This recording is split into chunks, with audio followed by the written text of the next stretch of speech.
subscribe my channel.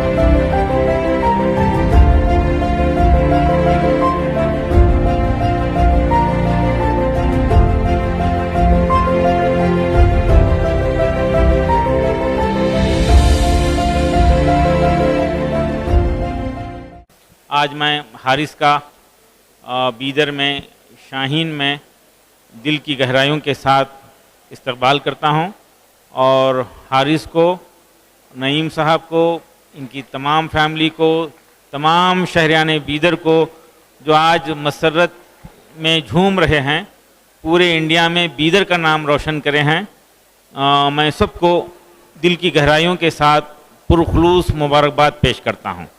Haris अपने तजुर्बात और एहसासात, अपनी फीलिंग और ये नई नस्ल को, जनरेशन को, बीदर के लोगों को इस मौके पर कुछ इजहार ख्याल करेंगे।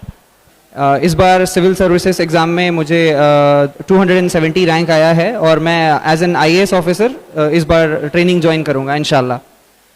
और मेरा तो शहर बीदर से ही ताल्लुक़ है, मैं यहीं पे रहता हूँ ओल्ड सिटी में। और हमारे भाई साहब ने भी लास्ट ईयर क्लियर किया था और अभी वो IPS ऑफिसर हैं। तो अगर एक ही फैमिली से दो लोग सिविल सर्विसेज एग्ज़ाम पास कर सकते हैं बैक टू बैक, तो इंशाल्लाह जब फ्यूचर में आप लोग आएंगे तो आप क्यों नहीं कर सकते। ज़रूर ये बात याद रखें कि मेहनतें रेगा नहीं जाती, कहीं ना कहीं मेहनतों का फल ज़रूर मिलता है और आप सफलता पाते हैं।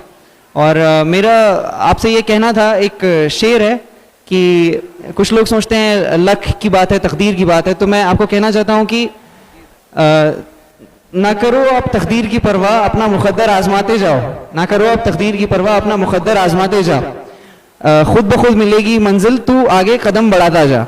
और इस जर्नी में बहुत सारे लोगों का रोल रहा है। सबसे पहले पेरेंट्स का और मेरे बड़े भाई मोहम्मद नदीम IPS का, उनका भी बहुत बड़ा रोल रहा है।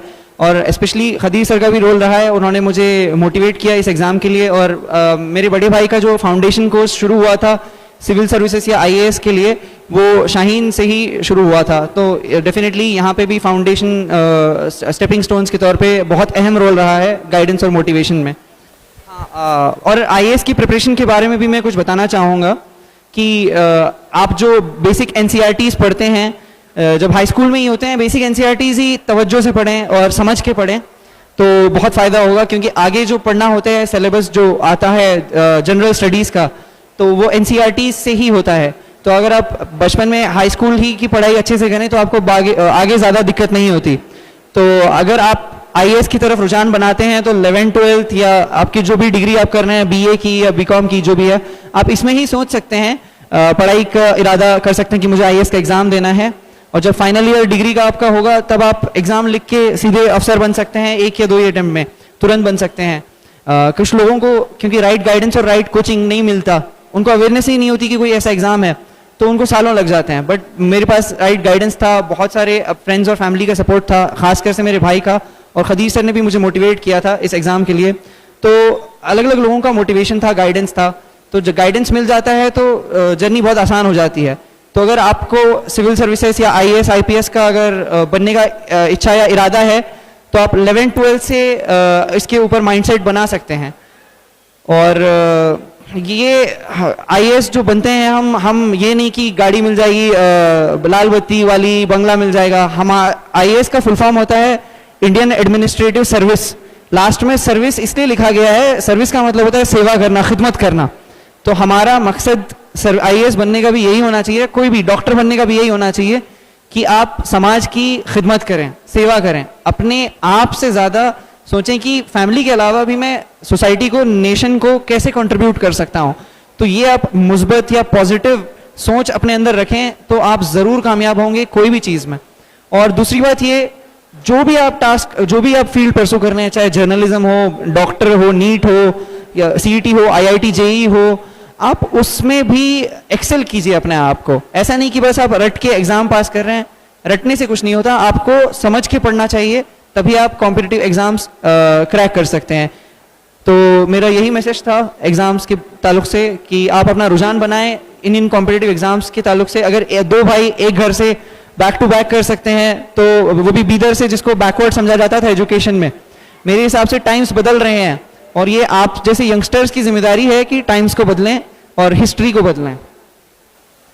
ये लम्हा मेरे लिए इंतहाई खुशी का है कि एक बाप के दो बेटे सिविल सर्विस में हैं।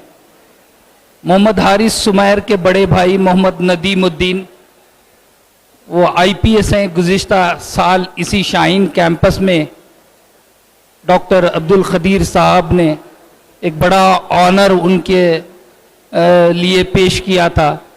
ये हुस्न इत्तेफाक ही है कि इसी ग्राउंड पे दूसरे साल मोहम्मद हारिस मेरे फर्जंद यहाँ हैं। मेरी इस मौके पे ये दुआ है और ख्वाहिश भी है, आप लोग मेहनत को अपना एक जिम्मेदार, एक वो बनवाइए, हथियार बनवाइए। आपके लिए सहूलतें खुद ब खुद आसान से आसान तर होती जाएंगी।